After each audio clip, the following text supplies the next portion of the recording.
some Shawnee, and Chickasaws. And they began attacking Fort Nashboro, which is Nashville. It's in their attempt to preserve the Cherokee land holdings, and so that was called Battle of the Bluffs, and it's one of the famous incidents in Nashville's early history. So Dragon Canoe, who had been involved as a young man in the Anglo-Cherokee Wars, is now a full war chief. At the same time, in early March, in April 27th, 1781, the Choctaw sign up with the British, and some of McGillivray's men and Chickasaws moved towards Pensacola in trying to defend that British fort holding. Spain and France are launching soldiers to basically recapture that on behalf of the United States. There's something like 400 Choctaws and at least 80 Creeks. The 80 Creeks are led by McGillivray, and 54 Chickasaws. What's interesting is that Alexander Cameron went on to say, and had we but as many more of them, particularly on the 30th March, we would have driven the whole Spanish army into the sea. No men could behave better than they did that day. He's talking about the performance of the Choctaw Creek and Chickasaw warriors at that Battle of Pensacola. It was captured by Spain and France. 1782, among the Delaware, the Lenape, they call him Captain Pipe, and I'm not certain why. Long story short, he begins having to defend his area because the United States at Fort Pitt is beginning to intrude into past the Ohio River, which is the treaty line, and as a result are threatening the Lenape towns, including his own. So why did more tribes fight for the United Kingdom? Well, the relationship with the empire stretched back for years before the colonies. Many of the tribes had standing treaties that were signed as a result of the French and Indian War.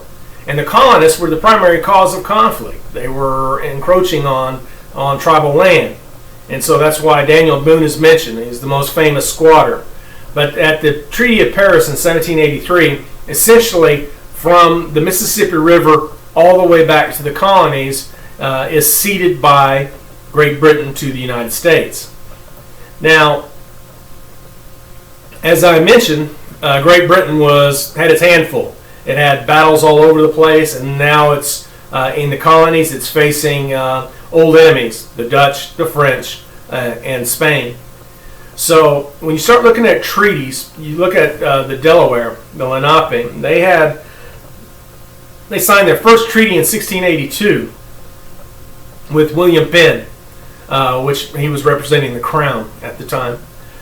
So when they become the first tribe in 1778 to sign with the United States, it's because they were guaranteed their entire territorial rights to the fullest. In other words, we're not going to keep invading your land, as was the cause for Pipe to enter into the battle.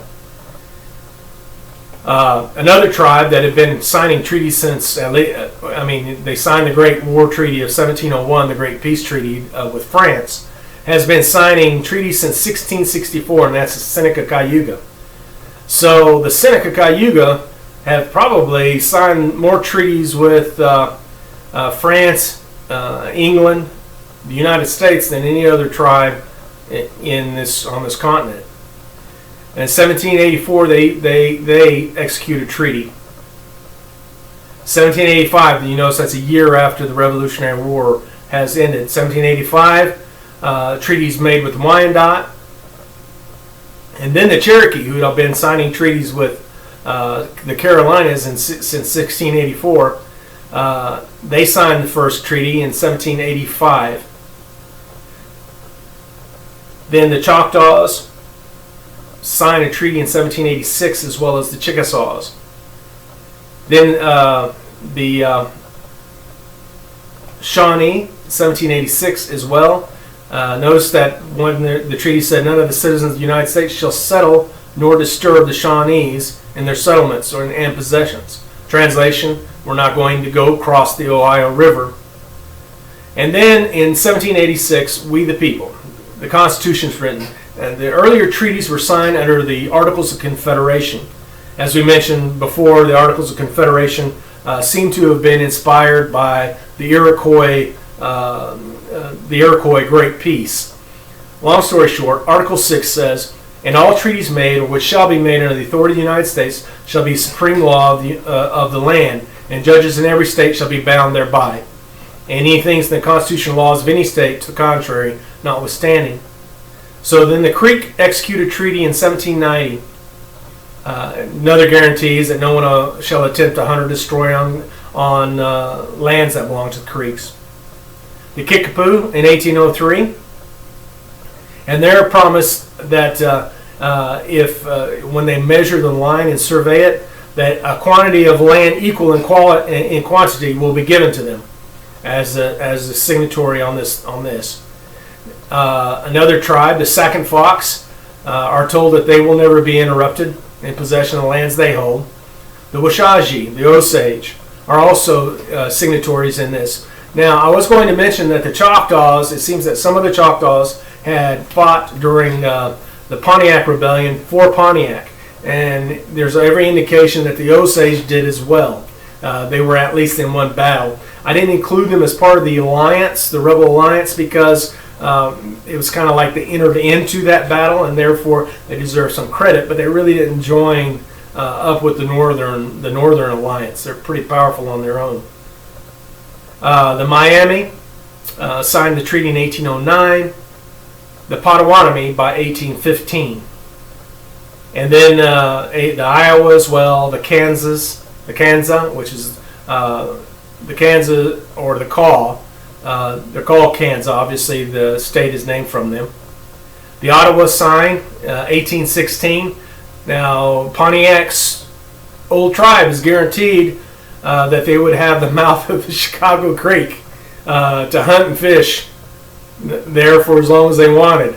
I think it's funny because now there's a massive city there, so I don't know if the Ottawa still control it. 1817, the Otoe-Missouri. 1817, the Ponca. 1818, the Peoria. 1818, the Pawnee. So as the nation starts expanding, the treaties start rolling. 1818, Quapaw, Seminole, Kiowa, Comanche, Apache, Arapaho. So all of those successions show different time periods in our nation's history.